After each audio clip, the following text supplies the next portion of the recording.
it's a beautiful sound. Up and running. So my garage is an absolute disaster right now. We're trying to do some carpentry stuff in here for the in-laws apartment. Kind of want to start working on this truck again. The biggest hurdle I have right now is I need to get the waste oil furnace up and going and burn a lot of waste oil I have and be able to get the heat up in this building. So I'll show you kind of how I clean it. It's not the full cleaning, but it'll get me by for the season.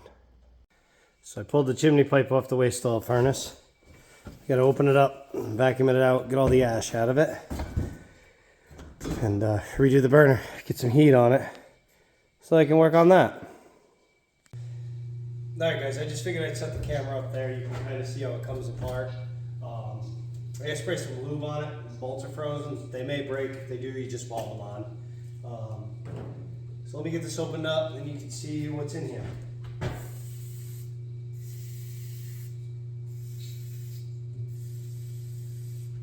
Hopefully I don't break, but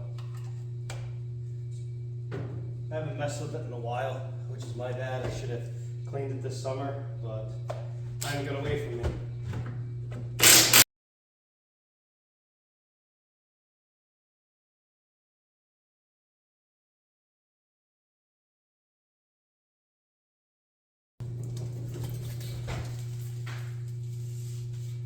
As you can see, she's pretty dirty.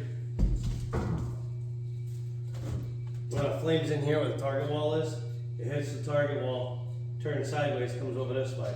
There's actually a big hole here where it's burned out from getting plugged up over time. So I'm not going to patch it right at this moment. It just takes efficiency away. This summer I'll bring the welder and lift it up with the skid steer and weld this up and patch it. I just need to get it going so that we have some form of heat.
Grab some more nuts for the door.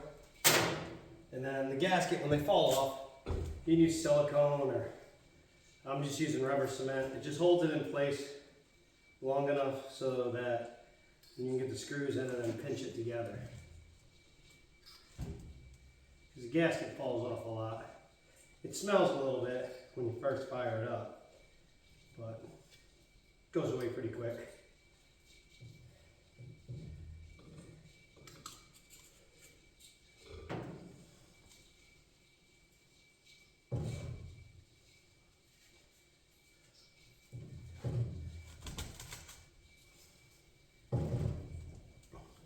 So, like I said, there's a hole here and a little crack here.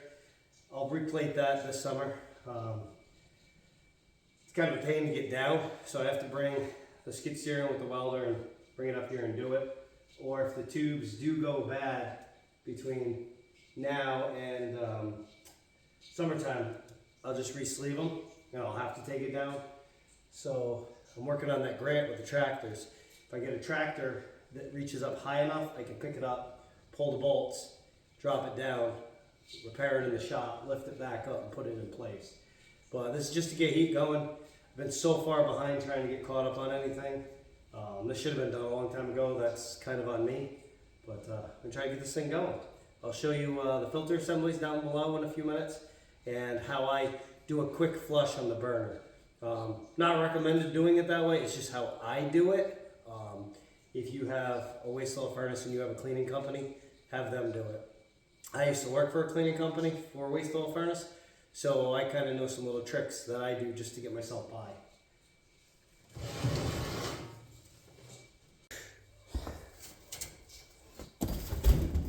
Alright, so now I put this cover back on.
Alright, as you can see, I got it up and running.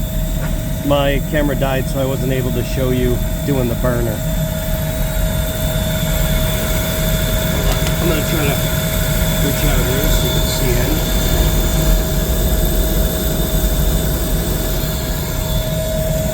So, how I clean this burner, if it's not wicked dirty, I took a nozzle off a regular number 2 furnace, and I shaved the head down and I drilled and tapped it, and I pulled all the guts out. So what I do is I hook this end onto my parts wash, and I take the nozzle out and screw this into it. And then, show you here. Fan's a little annoying, I'm sorry. So if you look, especially on a clean burn, it says oil solenoid, air solenoid. So the oil solenoid is this one. So what I end up doing is I pull the solenoid off, take this stem out, and I remove the nucleus. It's basically the plunger. I screw this piece back down, and then I backfeed parts wash through the nozzle assembly, through the block, and then it'll run right out of here in the parts wash. And basically it's a back flush, so it cleans it out. And then when I'm done, I put the nucleus back in, I clean the retention head on the top, or turbulator, whatever you want to call it. There's different names for it. And I put the nozzle back in and come back up and fire it up. And the advantage is with the parts wash in it, it's actually flammable, so it'll just light right off. And then you just clean your filters as typical. So you do the one in the tank, and the one on the pump, and then one on the canister. You just clean them. They're stainless steel, they're washable. But that's how it is on most of these waste oil furnaces, not just the clean burn. But this thing runs pretty good. Piece of shop up pretty well.